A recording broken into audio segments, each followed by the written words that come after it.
Legendary New Mexico in partnership with TLC Plumbing, Heating, and Cooling.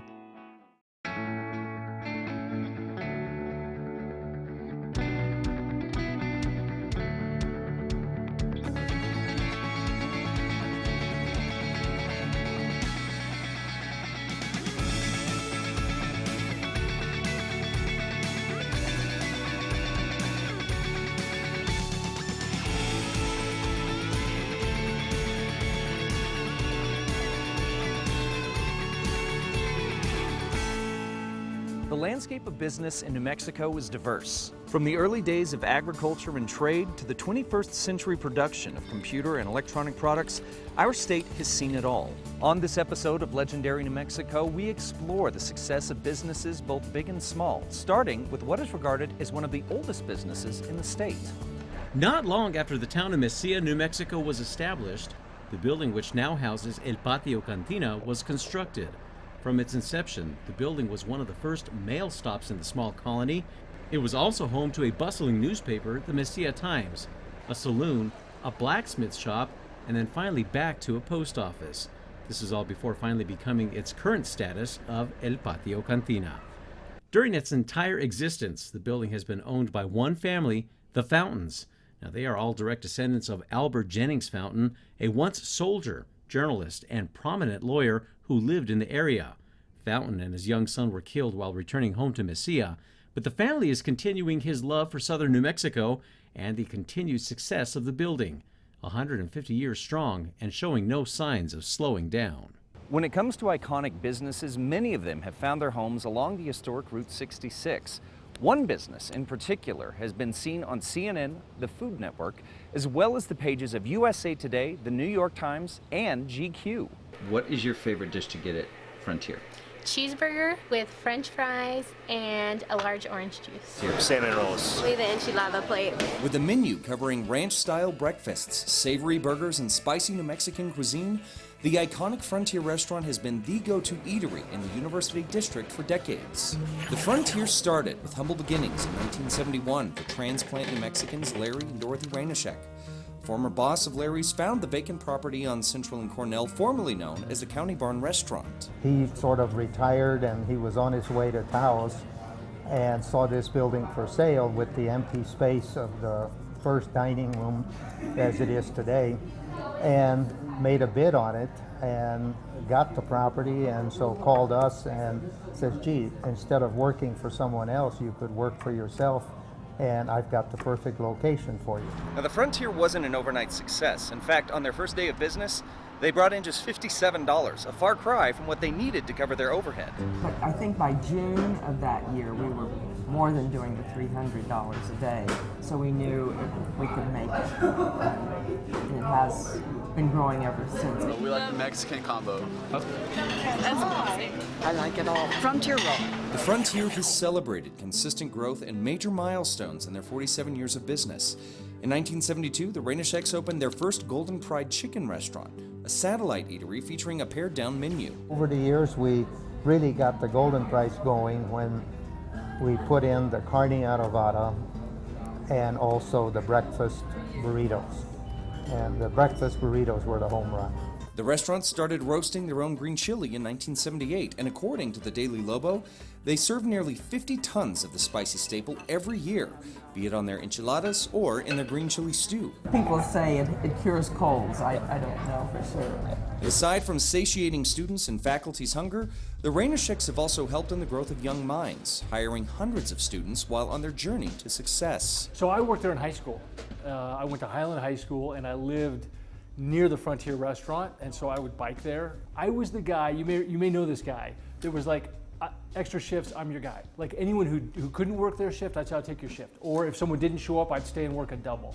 I was just trying to save as much money as I could for college, and that was where I was. KRQE News 13's own Dean Staley once wore the iconic paper hat while preparing for his career in journalism. I think that it's not just a business. I think the Rainisheks have always treated their employees well, Like I said, they've got great managers that have stayed around, and I think that's not an accident. That's because they keep them compensated in a way that's, as the business does better, they do better. But it's always a place you want to say, hey, you want to meet at the Frontier, you think, oh, we'll get a good meal. I mean, you just know that. The Rainischeks have also contributed to education by means of 6 presidential scholarships, the first being awarded in 1985, the commission of sculptures on UNM's campus, and representation in both the arts and culture. My favorite dish is the huevos rancheros. It's the carne adobado burrito, but with like a side of green chili stew.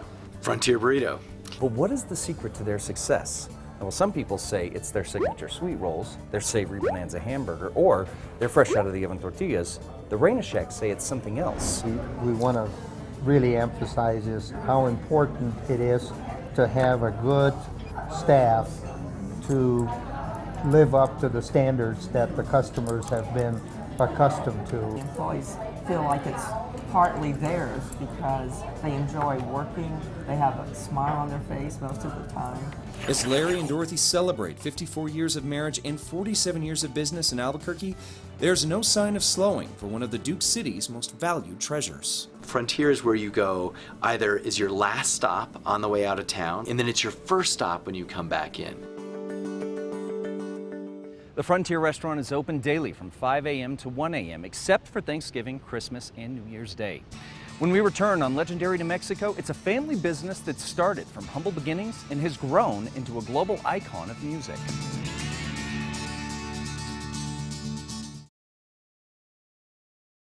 Luthier is a French word meaning a maker of stringed instruments. Now, it has grown to represent an elite brotherhood of fine craftsmanship. It's also the perfect title for a special family here in New Mexico that has called our state home for decades. An unmistakable sound. Exquisite custom detail over every square inch of the instrument. A New Mexico institution recognized throughout the globe. This is Pimentel. My father always said, in order to make a great guitar, you need to innovate. Do your own thing. Don't copy what I do. Don't do what I do. Make something better. Make a great guitar. Pimentel and Sons have been in business since 1951, an enterprise that started with the humble craftsmanship of the family patriarch Lorenzo. My father really, before that, he enjoyed just playing and looking at guitars and was always in love with instruments. Early in his career, Lorenzo found odd jobs in guitar shops in Mexico.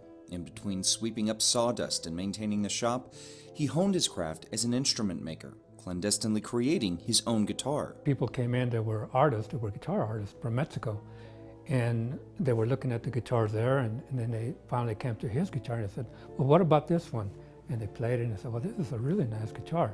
Even though it was sort of crude at that time, but still, that's a really nice guitar. And actually, that's the one they purchased. And the people there, the luthiers there that were working, they said, where'd this one come from? So my dad finally told him that was when he was building sneakily. As his craftsmanship grew, the Pimentel family relocated to El Paso, then Carlsbad, and finally Albuquerque, where Lorenzo's sons followed in his footsteps. There's 2 that are classical guitarists or popular guitarists, but the rest of us, we all fell in love with the art of guitar making. And so as we were young, we were 6 years old, all the brothers, and 6, 7, 8 years old, and playing around with the sawdust, sweeping the floors and that type of thing. And we fell in love with what Dad used to do. Pimentel is all about fully custom-made instruments. We build dream guitars. We build a guitar that's all about them. We don't want to just build a guitar hanging on the wall. If they like it, they like it. We actually want to build a guitar that's around them, around their soul. Well, when the customer comes in, he usually chooses the colors of the rosette that he wants and the style of rosette that he's looking for around the sound hole. And then once the sound hole is created, then we start making the guitar itself, and he chooses the wood himself. He'll come in and choose, let's say it's the East Indian rosewood, so he'll choose from different backs and sides to see what colors he wants and what kind of grain he's looking for. The process of fabrication can take anywhere from 6 months to a year, depending on the complexity of the instrument's design, which is meticulous to say the least. The rosettes are made out of hundreds of pieces of wood, and so we cut this board into sheets, and then we create this sheets that are like 4 inches wide, and then there's all kinds of different colors on them. So then we slice those pieces and make this out of them, and then we number them because it's number 1 through 15.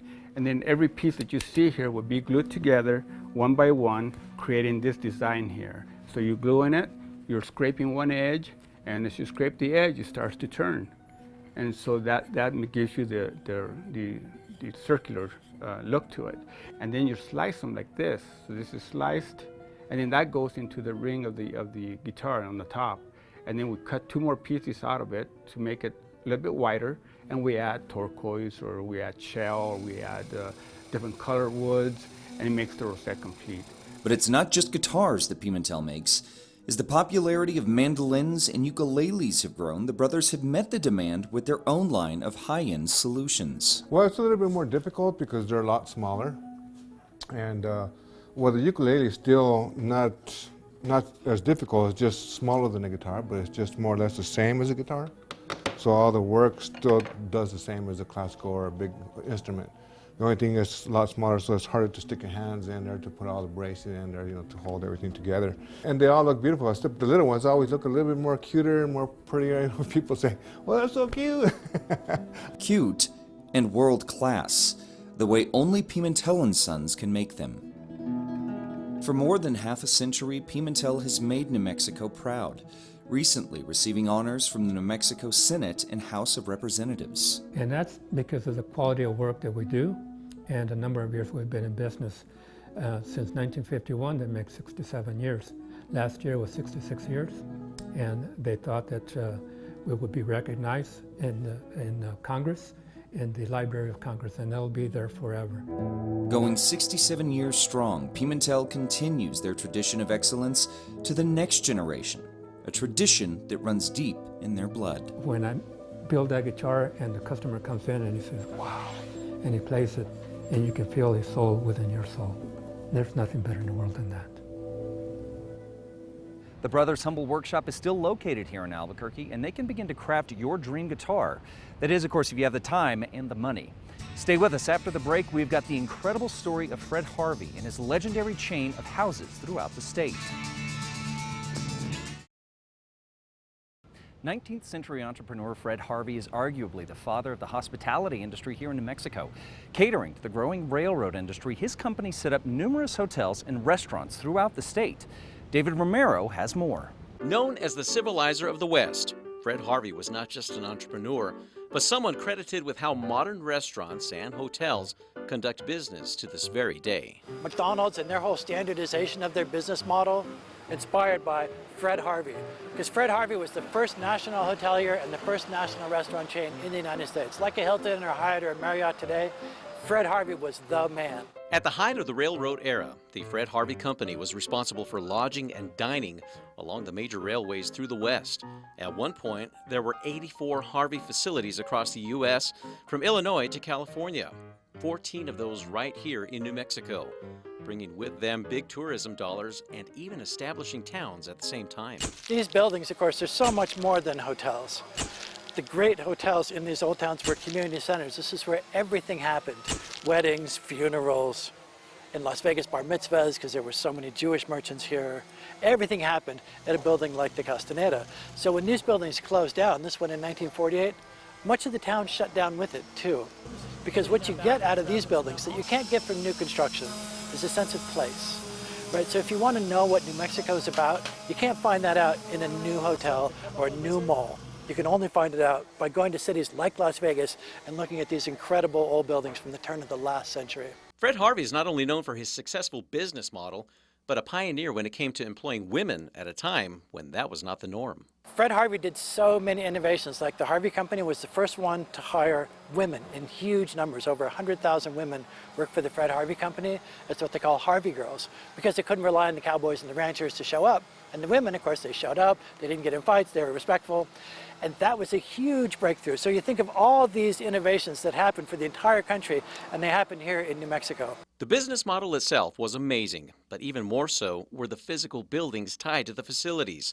Fred Harvey buildings like the Hotel Castaneda in Las Vegas, which survived, is now experiencing a rebirth thanks to owners like Alan Affelt.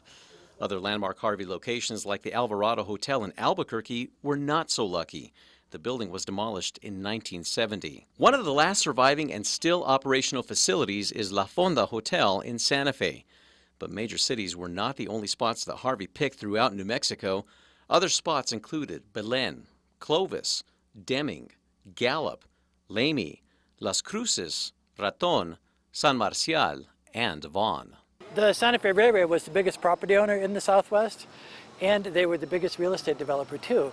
And they built some of the greatest buildings in the country here in New Mexico, including, of course, the Castaneda Hotel, which is the first of Fred Harvey's trackside hotels, which then became a whole real estate empire across the country, leading to the Alvarado in Albuquerque and El Navajo Gallup, and of course, all the way to the Pacific. But this is why they worked out the whole model. While the prime era of the railroad and the Harvey hotels may be gone, the mark they left in New Mexico, whether it's through towns, buildings, or exposing the state to the rest of the country, Fred Harvey did more for the land of enchantment than bringing business to the area. It made us a destination in the West. There were a dozen transcontinental passenger trains stopping here every day in those days. I mean, you can imagine when they did the opening in 1899, Teddy Roosevelt came out, the Rough Riders reunion was here, and everything happened in this building. David Romero, Legendary New Mexico. You can learn more about the Harvey houses at New Mexico's History Museum in Santa Fe and their long-term exhibition, Setting the Standard. After the break, we are diving into the bottom of a pint glass to learn more about the multi-million-dollar beer industry here in New Mexico. One of the most successful industries in the state can be found in a pint glass or a growler, but there is more to the craft beer boom than just good libations. It's good business for homegrown entrepreneurs. Whether sipping a Pilsner at Ponderosa Brewery in Albuquerque or cracking a can of La Cumbre IPA, beer fans don't have to look far for a local brew to satisfy their thirst. It's going to be flavorful, colorful, aromatic, interesting. In fact, according to the New Mexico Brewers Guild, there are currently more than 70 independent breweries working within New Mexico's borders. When you buy a local craft beer, you know that virtually 100% of the cost of that beer is staying right here in our local community. So it keeps our money here instead of sending our money outside of New Mexico. And we're talking a lot of money. According to the National Beer Wholesalers Association, the industry had an economic impact of $673 million in 2016. While the modern craft beer boom began in the late 80s with Santa Fe Brewing Company, New Mexico has been in the beer biz for decades. In fact, the Illinois Brewing Company and Southwestern Brewery and Ice were crafting beer in the early 20th century. That is, until Prohibition brought their business to a screeching halt. Beer is such a labor of love, and I think that getting creative with the ingredients, people are always looking for the next thing, you know, the next flavor, and I think that's why craft beer has caught on so well. The industry took a turn for the better nearly a decade ago when Marble Brewery opened their doors in the Warehouse District on 1st and Marble Street in downtown Albuquerque. I think people kind of see the brewery lifestyle, that maybe we're home brewers, and they're like, why don't we try that? You know, it seems such a sexy thing to do. It's like, I want to brew beer and make people happy. And so I love that a lot of people, I call them renegades, they're like, I'm going to try this too. And one of those renegades is responsible for the resurrection of Tractor Brewing in 2011. People really enjoy, they know that something was made close to their home or in a neighborhood that they like. David Hargis is the brewer for Tractor in Albuquerque, and his is a success story of turning passion into profit. David worked for years in real estate, but when the housing bubble burst, he found himself at a career crossroads. The industry that I had just previously been in had sort of disappeared overnight, and so, but one of the reasons I was working so hard in that world of real estate was to put enough money away to either start my own brewery, distillery, or winery. That was the ultimate goal of putting on that suit and tie every day for that decade. As consumers look closer and closer to their own backyards for the best in food and drink, the craft beer boom shows no signs of slowing down. Local brewers are expected to produce more than 125,000 barrels this year, and as John Gazigian hopes, that number will continue to grow, both in barrels and tap rooms. And there's still a lot of places in New Mexico that don't have a local brewery. There's still parts of Albuquerque that don't have their local neighborhood brewery, and I think that's the direction that we're going in. The numbers of craft breweries and ancillary businesses connected to the beer boom keep growing, and as long as New Mexicans thirst for handcrafted and homegrown flavor, the industry won't be going anywhere anytime soon. Well, thank you for joining us for this episode of Legendary New Mexico. And if you'd like more information about the series and past episodes, just head over to legendarynewmexico.com.